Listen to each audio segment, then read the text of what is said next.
Staff Sergeant Elena Vasquez pressed her back against the rocky outcrop, her breathing controlled despite the chaos erupting around her.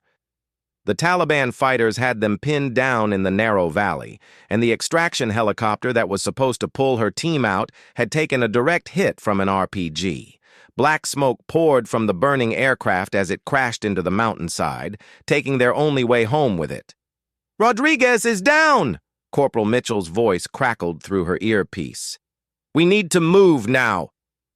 Elena scanned the battlefield through her rifle scope. Her team of 6 had been on a reconnaissance mission deep in Afghan territory, gathering intelligence on a suspected weapons cache. What was supposed to be a quiet in-and-out operation had turned into a nightmare when local fighters discovered their position. Now they were outnumbered 3-1, trapped in hostile territory with no backup coming. The sound of incoming mortars made her duck lower. She keyed her radio. "Alpha Team, this is Vasquez. We're compromised. Execute emergency extraction protocol." But even as she said the words, Elena knew their situation was desperate. The nearest friendly forces were over 100 miles away, across some of the most dangerous terrain in Afghanistan. The Taliban controlled this entire region, and they knew every cave, every path, every hiding spot. Lieutenant Harris crawled up beside her, blood seeping from a wound on his arm. "Sergeant, we've got incoming vehicles from the north. Looks like they called in reinforcements." Elena raised her binoculars and counted at least 4 pickup trucks loaded with armed fighters racing toward their position. Her mind quickly calculated their options. They had maybe 10 minutes before being completely surrounded. The rocky terrain offered some cover, but not enough to hold off a sustained attack. "Sir, we need to move to higher ground," she told Harris. "There's a ridgeline about half a click east. If we can reach it, we might have a chance." Harris nodded, but Elena could see the doubt in his eyes. Rodriguez was badly wounded and couldn't walk. Carrying him would slow them down significantly. Mitchell had a leg injury from shrapnel, and their medic, Santos, was nearly out of ammunition after the intense firefight. The decision came suddenly when a mortar round exploded dangerously close, showering them with debris. "Everyone up!" Elena shouted. "We're moving!" They began their desperate retreat, with Mitchell and Santos carrying Rodriguez between them. Elena and Harris provided covering fire as they leapfrogged backward toward the ridgeline. The enemy fighters grew bolder, advancing across the valley floor, their AK-47s chattering constantly. Halfway to their objective, disaster struck. A sniper's bullet caught Harris in the chest, dropping him instantly. Elena dragged him behind a boulder, but she could see immediately that the wound was fatal. With his dying breath, Harris pressed his command radio into her hands. "Get them home, Sergeant," he whispered. Now Elena was in command of what remained of her team. She looked back at her men. Rodriguez unconscious and bleeding, Mitchell grimping badly, Santos down to his last magazine. The enemy was closing in from 3 directions, and they were still 300 meters from the ridgeline. That's when she made the hardest decision of her military career. "Mitchell, Santos, take Rodriguez and head for the ridge. I'll hold them here and buy you time." "Sergeant, we're not leaving you," Mitchell protested. "That's an order, Corporal." Elena's voice was steel. "Get Rodriguez to safety. I'll catch up." She knew it was a lie, and from the look in Mitchell's eyes, so did he. But they also knew it was their only chance. Elena handed Santos her spare ammunition and extra grenades. "Give me 15 minutes, then call for emergency extraction on the command frequency." As her team disappeared up the rocky slope, Elena settled into a defensive position. She had maybe 200 rounds of ammunition, 4 grenades, and her sidearm. Against her, at least 40 enemy fighters were advancing across open ground. The first wave came within 10 minutes. Elena had chosen her position well, a cluster of boulders that provided cover while offering clear fields of fire down the valley. Her first shot dropped the lead fighter, and her second scattered the group behind him. For the next few minutes, her accurate rifle fire kept the enemy at bay. But they were learning, using cover more effectively, coordinating their advance. Elena knew it was only a matter of time before they flanked her position or brought up heavier weapons. She could hear them shouting to each other in Pashto, organizing their assault. A grenade exploded nearby, and Elena felt shrapnel tear through her left arm. Blood soaked her sleeve, but she kept firing.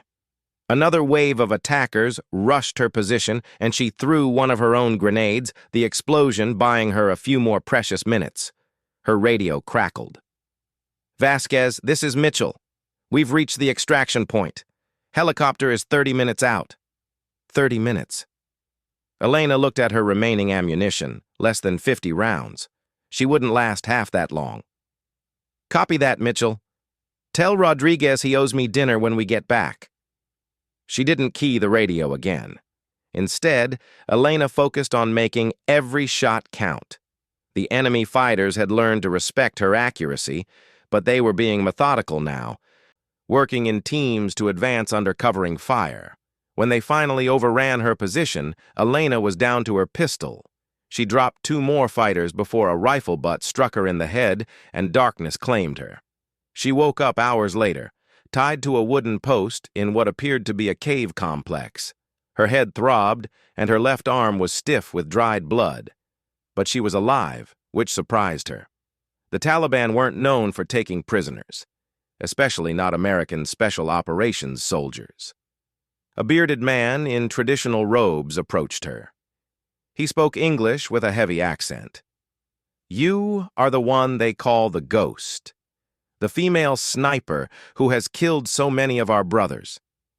Elena said nothing. She had earned her nickname during her 3 previous deployments, but she wasn't about to confirm anything for her captors. "We have special plans for you," the man continued. "Your death will be recorded and sent to your government as a message. But first, you will tell us about your mission here." Elena tested her bonds. The ropes were tight, but not impossible. She began working on loosening them while keeping her face blank. Over the next several hours, they tried various methods to make her talk. They showed her photos of her team, claiming they had been killed. Elena knew it was psychological warfare. If Mitchell had reached the extraction point, they would have made it out. The Taliban were trying to break her spirit. When physical intimidation failed, they tried a different approach. The bearded commander, who called himself Malik, explained their operation in detail. This cave complex wasn't just a hideout. It was a major staging area for attacks throughout the region. Weapons, explosives, and supplies were stored here. More importantly, it served as a planning center where attacks on coalition forces were coordinated. Elena memorized every detail Malik revealed, every face she saw, every weapon cache location he mentioned. If she somehow survived this, the intelligence would be invaluable. But survival seemed unlikely. Malik made it clear that her execution would happen within days, as soon as his propaganda team finished preparing their video equipment. She would be the centerpiece of a recruitment video, her death used to inspire more fighters to join their cause. That night, alone in the cave, Elena finally worked her hands free. But she didn't attempt to escape immediately. Instead, she spent hours observing the guard rotations, counting the number of fighters, and mapping the cave system in her mind. She noticed that the guards were less attentive in the early morning hours, just before dawn prayers. During her second day of captivity, Elena overheard radio communications that chilled her blood. The Taliban were planning a major offensive against the coalition base where her unit was stationed. They had inside intelligence about patrol routes, defensive positions, and troop strengths. Hundreds of American and Afghan soldiers would die if this attack succeeded. The base was home to over 2,000 military personnel, including many of her friends from previous deployments. Elena thought about Mitchell, who had a pregnant wife waiting for him back home. Santos. who was putting his younger brother through college with his military pay. Rodriguez, if he had survived his wounds. She couldn't let the attack happen. That night, Elena made her move. She had been observing the guards for 48 hours, and she knew their patterns perfectly. Ahmed, the youngest guard, always fell asleep around 3 in the morning. The older guard, Hassan, would leave his post to check the outer perimeter every 2 hours. When Hassan departed for his patrol, Elena quietly approached the sleeping Ahmed. A quick blow to the throat silenced him permanently. She took his AK-47 and ammunition, along with the keys to her cell. The cave complex was larger than she had initially realized. Tunnels branched off in multiple directions, leading to storage rooms filled with weapons, ammunition, and explosives. Elena counted at least 60 fighters sleeping in various chambers, plus an unknown number on guard duty throughout the complex. She found the communications room, where radio equipment and maps covered several tables. The attack plans were laid out in detail: convoy ambush points, mortar positions, timing for the assault. Elena photographed everything with a digital camera she found among the equipment. But taking pictures wouldn't be enough. She needed to stop the attack, and she needed to eliminate this entire operation.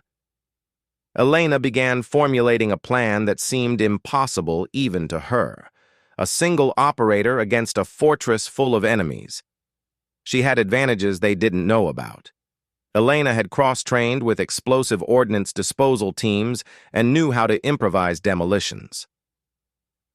The Taliban had stockpiled enough ammunition and explosives in this complex to level a small city. If she could turn their own weapons against them, she might be able to accomplish the impossible. Elena spent the remaining hours before dawn conducting reconnaissance, mapping every tunnel, counting every fighter, and identifying key structural points in the cave system. She found the main weapons storage area, a large cavern filled with rockets, mortars, ammunition, and plastic explosives. More importantly, she located the command center where Malik and his senior leaders were planning to coordinate the attack on the coalition base. If she could eliminate the leadership and destroy their communications, the assault would be crippled, even if some fighters escaped. As dawn approached and the complex began to stir, Elena retreated to a concealed position in the tunnel system. She had memorized the layout, identified her targets, and formulated her plan. Now she just had to wait for the right moment to begin her counterattack. The Ghost was about to earn her nickname in a way that would become legend among Special Operations Forces. But first, she had to survive the next few hours in a fortress full of enemies who wanted her dead. Elena remained hidden in the narrow service tunnel she had discovered during her reconnaissance, listening to the activity above as the Taliban fighters began their morning routine. The acrid smell of unwashed bodies and cooking fires drifted down from the main caverns, mixed with the metallic scent of weapons oil and explosives. Through a crack in the rock wall, she could observe the central corridor where fighters moved back and forth. She counted them methodically, updating her mental map of the complex. 63 confirmed fighters, plus at least 10 more she hadn't accounted for yet. The odds were impossible, but Elena had faced impossible odds before. Her stomach cramped with hunger. She hadn't eaten in over 2 days. But she pushed the discomfort aside. Physical weakness was just another variable to account for in her planning. She had survived worse conditions during SEER training, and this mission was too important to let hunger cloud her judgment.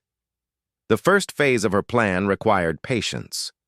Elena needed to identify the daily routine of the complex, the timing of guard changes, and the movement patterns of key personnel. Most importantly, she needed to locate all the senior commanders and map their schedules. Through careful observation, she learned that Malik held planning meetings twice daily, once after morning prayers and again in the evening. The meetings took place in a large chamber near the communications center, attended by 6 senior fighters who appeared to be his lieutenants. Elena also discovered that the complex operated on a strict hierarchy. The younger fighters handled guard duty and manual labor, while the experienced operators maintained weapons and planned operations. This gave her an advantage. If she could eliminate the leadership quickly, the remaining fighters would likely scatter, rather than mount an organized defense. By midday, her absence had been discovered. She could hear Malik shouting orders, organizing search parties throughout the tunnel system. Elena pressed deeper into the service tunnels, using passages too narrow for larger men to follow.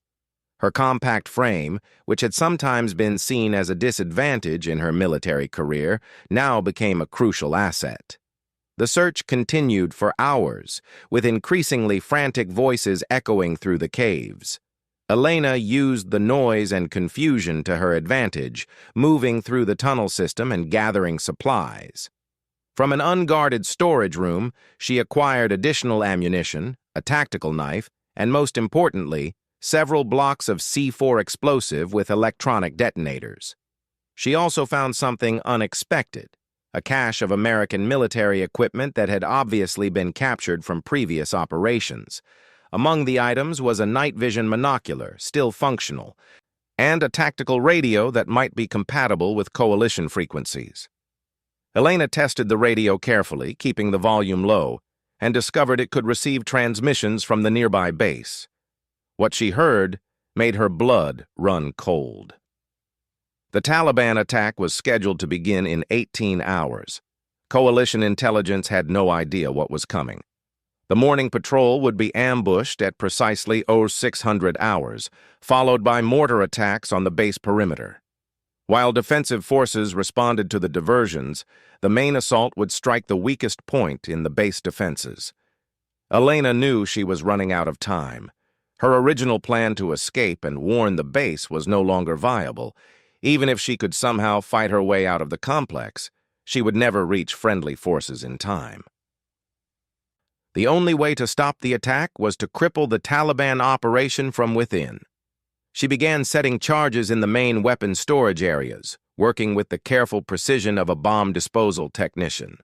The C4 needed to be positioned perfectly to create a chain reaction that would destroy the entire ammunition stockpile. Too little explosive, and she would only damage the supplies. Too much, and the blast might collapse the entire mountain, burying her along with everyone else. While placing the charges, Elena overheard conversations that revealed more details about the operation. The Taliban had been planning this assault for months, gathering intelligence through local informants and captured prisoners. They knew exactly when shift changes occurred at the base, which guard towers had the best fields of fire, and where the ammunition depot was located. Even worse, they had inside help. Someone at the coalition base was providing real-time information about patrol schedules and defensive positions. Elena memorized every detail, knowing that this intelligence would be crucial for preventing future attacks.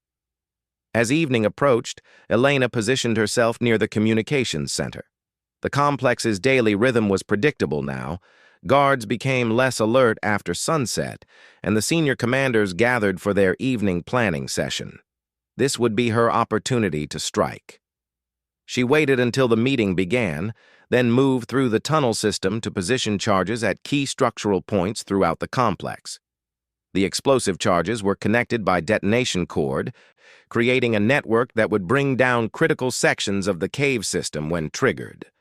Elena's plan was brutally simple. She would eliminate the leadership during their meeting, destroy the communications equipment to prevent any warning of the attack, then detonate the explosive charges to collapse the weapon storage areas and trap the remaining fighters underground.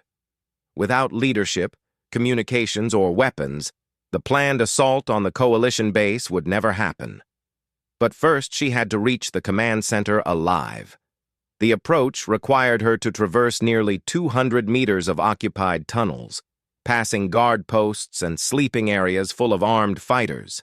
Elena moved like a shadow, using techniques learned from years of special operations training. Every step was calculated, every breath controlled, every movement synchronized with the ambient sounds of the complex. She passed within arm's reach of sleeping fighters, stepped over equipment and supplies, and navigated narrow passages that would trap her if discovered.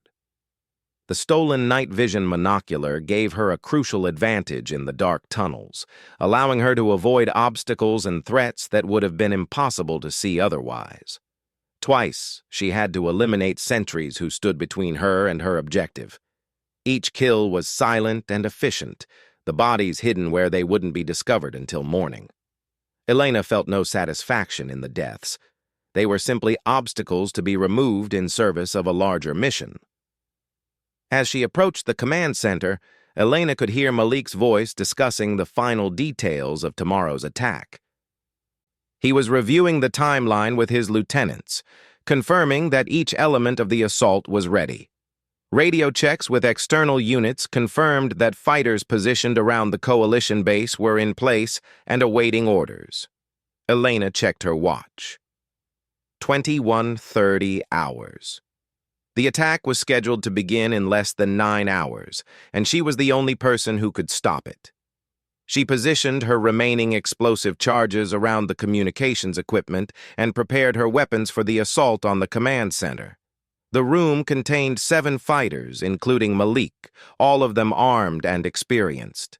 Elena would have to eliminate all of them quickly before any could raise an alarm or escape to organize the remaining fighters. The tactical situation was challenging. The command center had only one entrance, which meant Elena would be entering a confined space with multiple armed opponents and no escape route. Once she began the attack, she would be committed to fighting until every enemy was neutralized or she was killed. Elena studied the layout through a crack in the stone wall. Malik sat at the center of a large table covered with maps and documents. 3 lieutenants sat to his right, 2 to his left, and 1 stood near the radio equipment. All carried AK-47 rifles, and several had pistols in addition to their primary weapons. She would need to enter fast, eliminate the greatest threats first, and maintain constant movement to avoid return fire in the confined space. The fighter near the radio equipment was the primary threat. He could alert the entire complex with a single transmission. Malik himself was the secondary priority, followed by his experienced lieutenants. Elena took a deep breath and checked her equipment one final time. Her captured AK-47 had a full magazine plus 2 spares. The tactical knife was secured to her vest for close combat. Most importantly, the detonator for the explosive charges was ready in her left hand. The fate of over 2,000 coalition soldiers depended on the next few minutes. Elena thought briefly about her team: Mitchell, Santos, and Rodriguez, who might still be alive somewhere. She thought about all the soldiers at the base who had no idea death was coming for them with the sunrise. Then she cleared her mind of everything except the mission. Elena pulled the pin from a fragmentation grenade and let the spoon fly free. She counted 3 seconds, then kicked open the wooden door and threw the grenade into the center of the room. The explosion shattered the peaceful evening planning session and transformed the command center into chaos. Elena followed the grenade through the doorway, her rifle already firing at the fighter near the radio equipment. Her first burst dropped him before he could reach the transmitter. Malik was rising from his chair, blood streaming from shrapnel wounds, when Elena's second burst caught him center mass. He fell backward over the table, scattering maps and documents across the stone floor. The remaining lieutenants were scrambling for their weapons, shouting warnings that would bring every fighter in the complex running. Elena kept moving, firing controlled bursts while using the overturned table for cover. Her training took over completely: target identification, sight alignment, trigger control, tactical movement. Everything became automatic. Within 30 seconds, 6 of the 7 fighters were down. The last lieutenant had taken cover behind a radio console and was returning fire with his AK-47. Elena could hear boots pounding through the tunnels as the rest of the complex responded to the gunfire. She had maybe 2 minutes before being overrun by superior numbers. Time for one final gamble. Elena triggered the first set of explosive charges, and the communications center erupted in smoke and sparks as the equipment was destroyed. The blast knocked the surviving lieutenant from cover, and Elena's final shots ended the command structure of the Taliban operation. But her victory was temporary. Angry voices filled the tunnels outside the command center, and Elena could see muzzle flashes in the corridor as fighters approached her position. She was trapped in a dead-end chamber with at least 50 armed enemies between her and any possible escape route. Elena armed the remaining explosive charges and prepared for her final stand. She had completed half of her mission. The leadership was dead, and their communications were destroyed. Now she just had to survive long enough to collapse the weapon storage areas and prevent the assault on the coalition base. The first Taliban fighters appeared in the doorway, their rifles blazing. Elena's war was far from over. The first wave of Taliban fighters charged through the doorway directly into Elena's crossfire. Her position behind the overturned table gave her perfect fields of fire, and her accurate shooting dropped 3 fighters before the others scrambled for cover in the tunnel outside. But Elena knew she couldn't hold this position indefinitely. More fighters were arriving every minute, and they were organizing a coordinated assault. She could hear them shouting instructions in Pashto, coordinating their approach through multiple tunnel entrances. Elena triggered the second set of explosive charges, and the mountain shook as the main weapons storage area erupted in a massive fireball. The blast was so powerful it knocked fighters off their feet throughout the complex and sent a shock wave through the stone corridors. Secondary explosions followed as ammunition and rockets detonated in chain reactions. The tunnel system filled with smoke and dust, creating chaos among the Taliban fighters. Elena used the confusion to move from her position, advancing through the smoke toward the corridor. Her night vision monocular allowed her to see clearly while her enemies stumbled blind through the dusty air. She encountered the first group of fighters 20 meters from the command center. They were disoriented from the blast, coughing and struggling to see through the thick smoke. Elena engaged them at close range, her rifle fire precise and deadly. 4 fighters dropped before the others realized they were under attack. The remaining Taliban fighter swung his AK-47 toward Elena, but she was already moving. Her tactical knife found his throat before he could fire a shot. Elena retrieved his weapon and ammunition, adding to her firepower as she prepared to fight her way deeper into the complex. The third explosive charge detonated in the secondary weapons cache, triggering another massive explosion that brought down an entire section of the tunnel system. Elena felt the shock wave through the stone floor and heard the rumble of collapsing rock. Her demolition work was succeeding. The Taliban's weapons stockpile was being systematically destroyed, but the explosions had also trapped her inside the complex with the surviving fighters.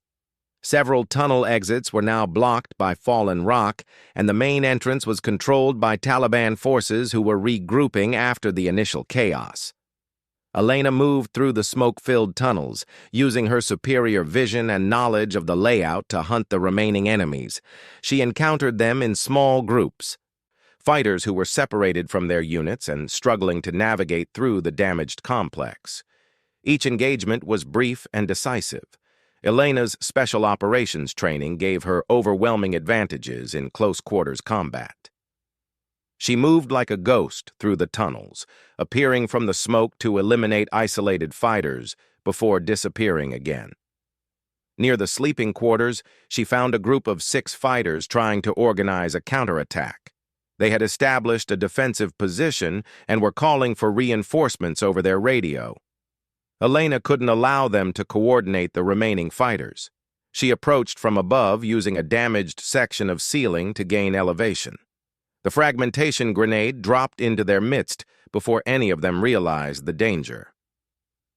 The explosion ended their attempt at organization and eliminated another threat to her mission. Elena triggered the 4th charge, collapsing the tunnel that led to the main entrance. Now the surviving fighters were trapped in the same maze of stone corridors, but Elena had the advantage of knowing every passage and hiding place. She could hear them calling to each other, trying to re-establish communications and coordinate their response. But their voices revealed panic and confusion. Without Malik's leadership and with their weapons destroyed, they were a scattered group of fighters rather than an organized military unit. Elena found the next group near the vehicle storage area, where several trucks were parked for tomorrow's assault. 8 fighters were loading weapons and supplies, apparently planning to escape the complex and continue the attack with whatever equipment they could salvage. This couldn't be allowed. Elena positioned herself at the narrow entrance to the vehicle area and opened fire on the group. Her initial burst dropped 2 fighters immediately, and the others scrambled for cover behind the trucks. But Elena had anticipated their movement. She rolled a grenade under the nearest truck, and the explosion triggered a fuel fire that spread rapidly through the vehicle area. The surviving fighters were forced to abandon their position, running directly into Elena's rifle fire. Within minutes, the entire vehicle storage area was engulfed in flames. Black smoke poured through the tunnels, adding to the chaos and confusion throughout the complex. More importantly, the Taliban had lost their transportation for any external operations. Elena triggered the 5th explosive charge, bringing down the tunnel that connected to the external radio antenna.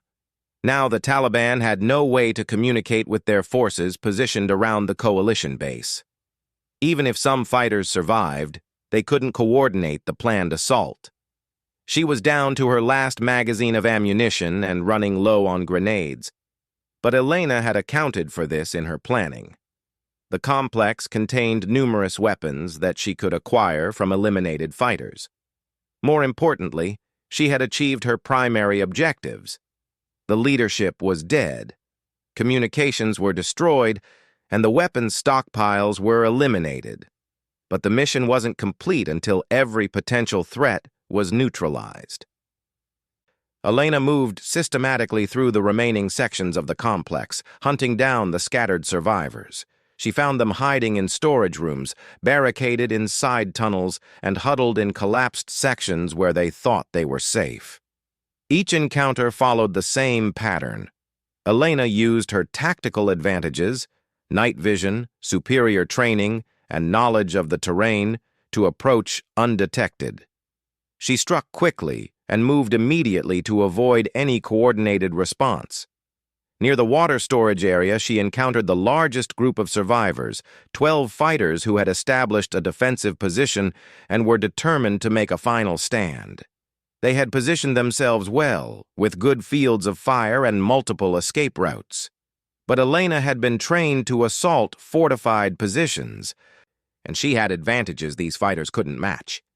She began her assault with suppressing fire that forced them to keep their heads down, then moved rapidly to a flanking position. The night vision monocular allowed her to see their exact positions while remaining invisible to them. Elena worked methodically around their perimeter, eliminating sentries and reducing their numbers before they realized they were under attack. When she finally assaulted their main position, only 4 fighters remained. The engagement was brief but intense, with automatic weapons fire echoing through the stone corridors. Elena's superior marksmanship and tactical movement allowed her to eliminate all 4 fighters without taking a hit herself. She was down to her final magazine when she triggered the last explosive charge. The blast brought down a critical support section, and Elena felt the entire mountain shift around her. Cracks appeared in the tunnel walls, and dust fell from the ceiling as the damaged complex began to collapse under its own weight. Elena had accomplished the impossible. Every Taliban fighter in the complex was dead, their weapons were destroyed, their communications were eliminated, and their assault on the coalition base was crippled. But now she faced a new challenge, escaping from a collapsing underground fortress. She moved quickly toward the main entrance, but found it blocked by tons of fallen rock. The secondary exits were similarly blocked by her demolition work. Elena was trapped in a complex that was slowly collapsing around her. But she remembered a detail from her initial reconnaissance. a natural cave entrance near the communications center that connected to the main tunnel system. It was narrow and unstable, but it might provide an escape route if she could reach it before the collapse accelerated. Elena fought her way through dust-filled tunnels as sections of the complex continued to cave in. Stone debris fell constantly, and she could hear the groan of stressed rock as the mountains settled into the voids left by the explosions. She found the natural cave entrance, but it was partially blocked by fallen stones. Elena used her remaining explosives to clear the obstruction, carefully placing the charges to widen the opening without bringing down more rock. The blast worked perfectly, opening a narrow passage that led upward toward the surface. Elena squeezed through the opening and began climbing through natural caves that connected to the artificial tunnel system. The climb was treacherous. Loose rock shifted under her weight, and several times she had to find alternate routes when passages proved too narrow or unstable. Behind her, she could hear the continued collapse of the Taliban complex as more sections gave way. After what felt like hours of climbing, Elena saw a faint glow ahead, natural light from the surface. She pressed forward desperately, knowing that the mountain could continue collapsing at any moment. Elena emerged from a crack in the rock face just as the sun was rising over the Afghan mountains.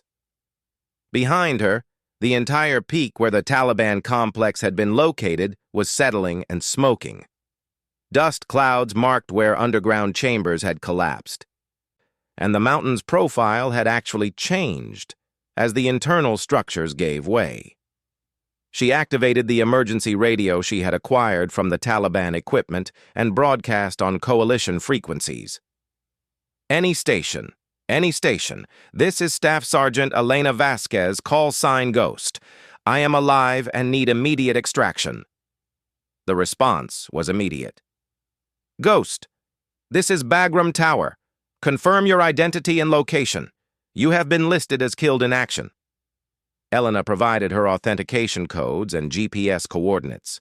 Within an hour, she could hear the distinctive sound of helicopter rotors approaching her position. A rescue team fast roped down from the aircraft, and Elena finally allowed herself to believe she might actually survive. As the helicopter lifted off, carrying her away from the destroyed Taliban fortress, Elena looked down at the smoking ruins. The planned assault on the coalition base had been prevented. Hundreds of American and coalition lives had been saved. The intelligence she carried would help prevent future attacks. But Elena's thoughts were with her team. Status report on my unit, she requested over the helicopter's communications system. The medic treating her wounds smiled. Mitchell, Santos, and Rodriguez all made it out. Rodriguez is still in the hospital, but he's going to make a full recovery. They've been asking about you every day. Elena closed her eyes and allowed exhaustion to finally claim her. She had accomplished the impossible. A single operator had infiltrated a fortified enemy position, eliminated over 70 fighters, destroyed massive weapons stockpiles, and prevented a major terrorist attack. The story of what happened in those mountains would become classified at the highest levels. Elena's actions would earn her decorations and recognition within the special operations community, but the details would never be publicly revealed. Years later, when other operators asked Elena about that mission, she would simply say that she had done her job. But those who served with her knew the truth. Staff Sergeant Elena Vasquez had proven that sometimes, against impossible odds, one determined soldier could change the course of a war. The coalition base never experienced the planned Taliban assault. Intelligence gathered from Elena's mission led to the capture of the insurgent informant and prevented dozens of future attacks. Most importantly, over 2,000 soldiers went home safely to their families instead of becoming casualties of a terrorist assault. Elena had been left to die in hostile lands, but she had turned the tables on her enemies and achieved a victory that would be remembered in special operations legend. The Ghost had lived up to her nickname in the most spectacular way possible, proving that sometimes the most unlikely heroes accomplish the greatest missions.